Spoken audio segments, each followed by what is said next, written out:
Wasn't long after she died till we began to argue. You and Wes? Every little thing was wrong.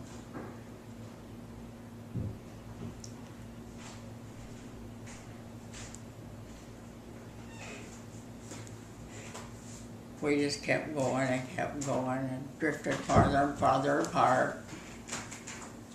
Then divorced. And he worked at the Buick too. He did? Yes, he did. Oh, I didn't know that. Yes, he went to work at, he was working as a janitor at the IMA, Yeah. and they told him he either went to work during the war when the war got rough. Said you're either going in a war plant and go to work, or you'll have to go in service. He went to Buick and went to work. And they were making war material. He went to Buick and went to work. So he wasn't in the service? No. Wes? Yeah. No. No? Mm-mm.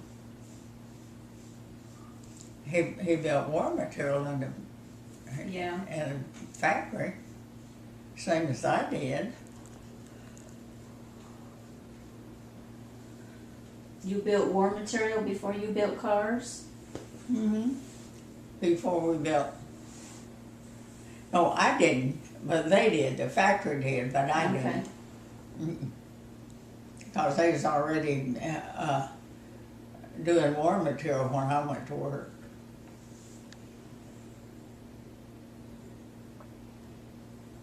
Then I worked a year, and him and I fought all the time, argued. And he told me my job, that's what was better with us. My job was causing us all that trouble. Why we couldn't get along. After I went to work, how did he put it? When I went to work, I thought I was better than him or something to that effect. So I'd worked a year, so I quit. Okay, if that's because if my job's causing it, I quit. And I did. I quit, stayed quit 3 months. And he said, you're going to have to go back to work. I can't handle this by myself. Said, now I'll tell you something. If I go back to work, I'm not quitting. I won't quit again.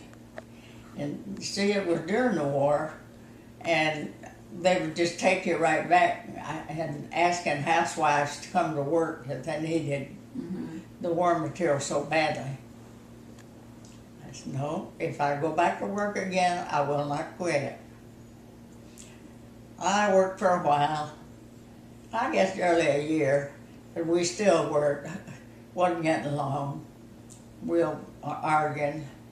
He said, yeah, it's your job. I said, you got that job, you think you're better than the rest of us. I said, I don't either. I don't think that. Well, I didn't quit. Said, I ain't quitting no more. I told you I wouldn't. I didn't. Anyway, he didn't change his shift. He worked one shift and I worked another where we could take care of the kids, do what we had to do without hiring somebody.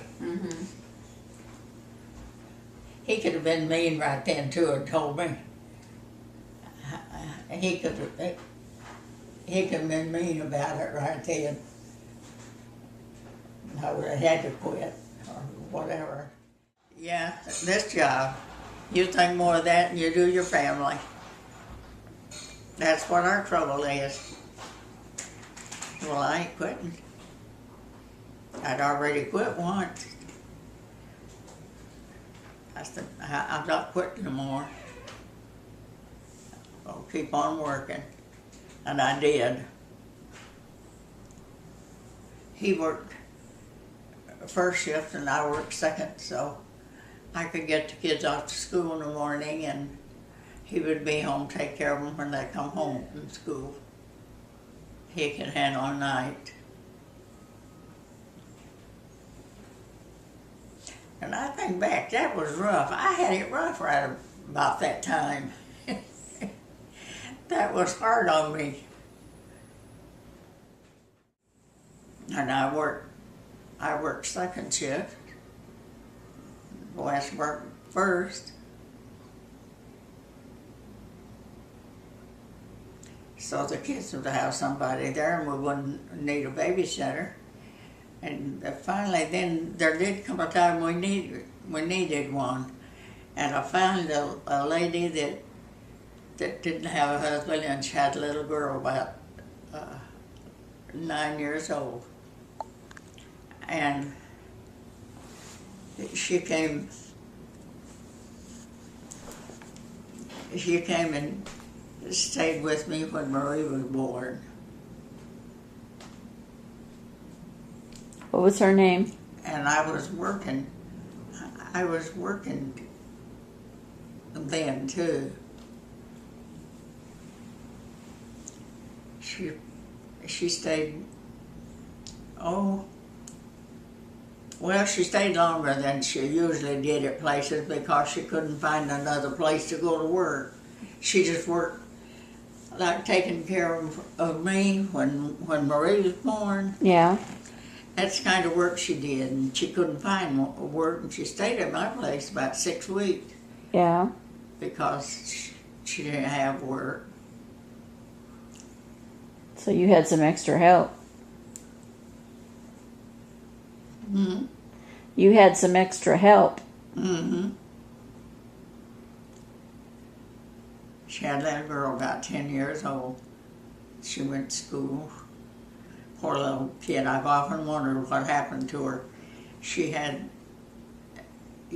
just moved from one place to another, where her mother could find work. Mm-hmm. And she'd have to go to school whatever time her mother was there.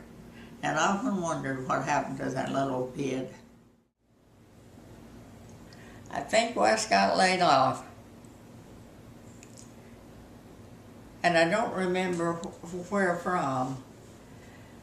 But we had a little car that I liked real well. And he lost it. And he couldn't make payment. Then we didn't have no transportation. Finally, he found another old junker. Really wasn't an old junker. But he paid for it anyway. It was his. And it did get us to and from where we had to go. What year did you divorce? That's been so long now, I can't tell you. Was it before Marie got married? Was it before Marie got married? Yeah. It was. Mm-hmm. And she got married when she was 16, so it was within 7 years that you got divorced. Mm-hmm. She said, I know I had to sign for her to get married. Yeah, that's what she said. And somebody said, well, you didn't have her under control very good, did you?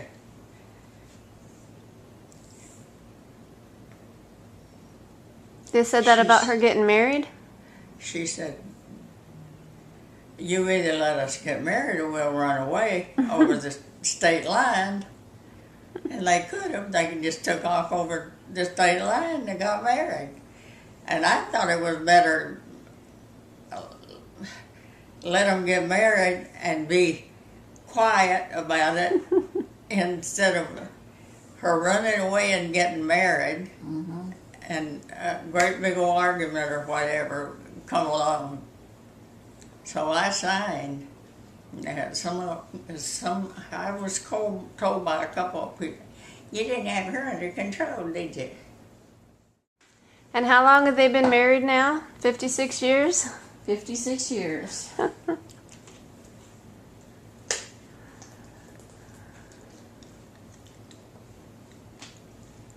What'd you think about Grandpa when you met him? About Dawn? About what? What'd you think about her husband when you met him? Don? Mm-hmm. Well, when I'd met him before, quite a while before they even started going together. I'd met some people from that church and met his dad and my step